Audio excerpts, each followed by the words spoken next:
Thanks for watching On Call for All Kids. Today we're talking about toddler listening skills.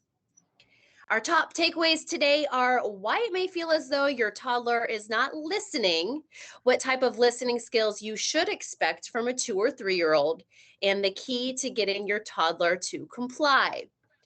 I'm joined by Dr. Alyssa Fritz. She is a pediatric psychologist here at Johns Hopkins All Children's Hospital. So great to see you, Dr. Fritz. Thank you so much for having me. So let's talk about how toddler cognitive development really plays a role in them not listening, or so it feels like they're not listening to us, and testing those boundaries. So toddlerhood can be a very fun and challenging time. They're going through a bunch of stages of development as well as cognitive changes where they're testing limits, they're trying to gain independence.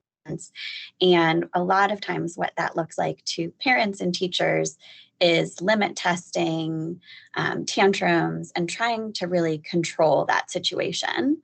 And so today we'll talk about ways to stir those independent skills while also making sure that they listen when they need to.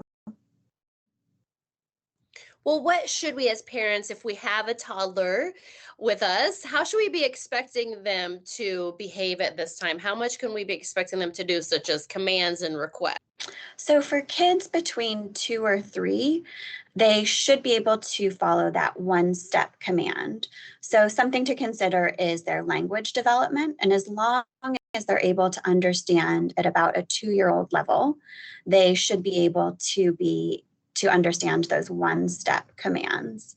So getting their attention, making sure that they're listening to you, giving that one-step command, and then with toddlers, making sure to follow up with praise. So thanking them for listening, telling them that you're proud of them for following directions or picking up is a good way to start.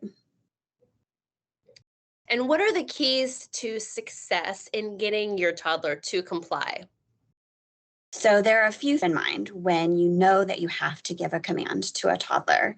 So one of the first important things is making sure to give a transition warning. What that means is that you're giving them a countdown. So you're letting them know you have 5 minutes left to play. You have 3 minutes until you need to clean up. Really, this gives your toddler the opportunity to wrap up whatever they're doing and to have that understanding that change is coming. This can also be really important for any kids that have difficulty with transitions and an opportunity to even include a visual timer or a visual countdown to really help reinforce that they need to wrap up their activity and get ready to switch or transition to a new demand. The next part is allowing kids to have perceived control. And as people with toddlers know, they really enjoy this control aspect. So, for example, kids need to get dressed in the morning, but sometimes it's okay for the toddler to be able to pick which socks they want to wear, or if they want to put their shirt on before their shorts, or whatever it is. So, allowing the toddler to have that perceived choice helps to keep things moving along while fostering that independence. The third is an if-then statement. What I mean when I talk about an if-then statement is that it's really using all of the choices and all of the privileges that you have throughout the day in order to motivate your toddler to want to listen. So again, it's important to consider their language development. And as long as they have about a 2-year-old understanding of language, this can be a really useful tool. The setup is that you say, if you sit at the dinner table, then you can pick milk or water. So really using the things that you have around you to increase their motivation, and it helps capitalize on the toddler's interest in control in those choices.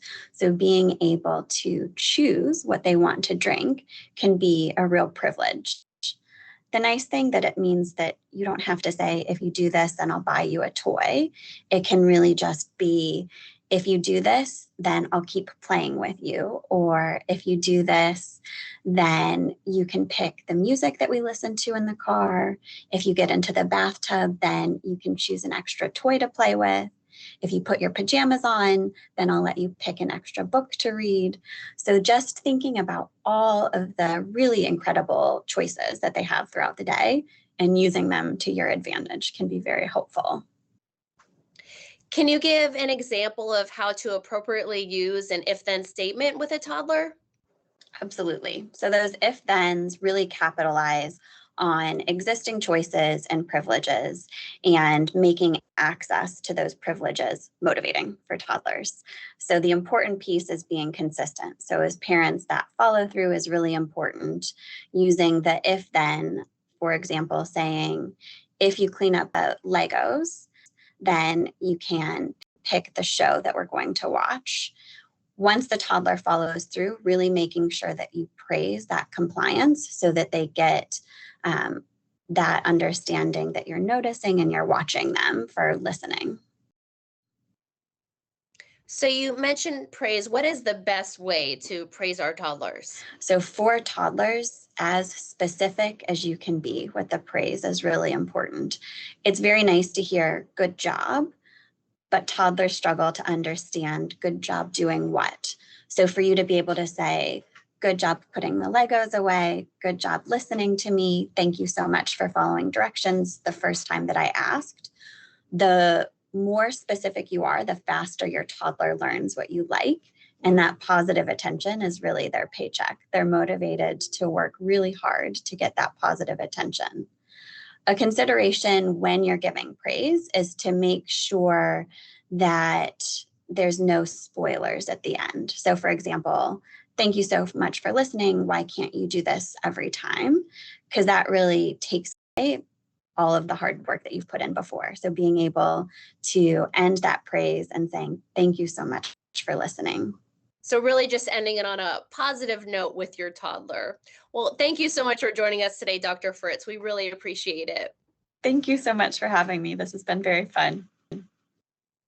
And thank you all for watching. Don't forget, you can also visit our website. It's hopkinsallchildrens.org/newsroom.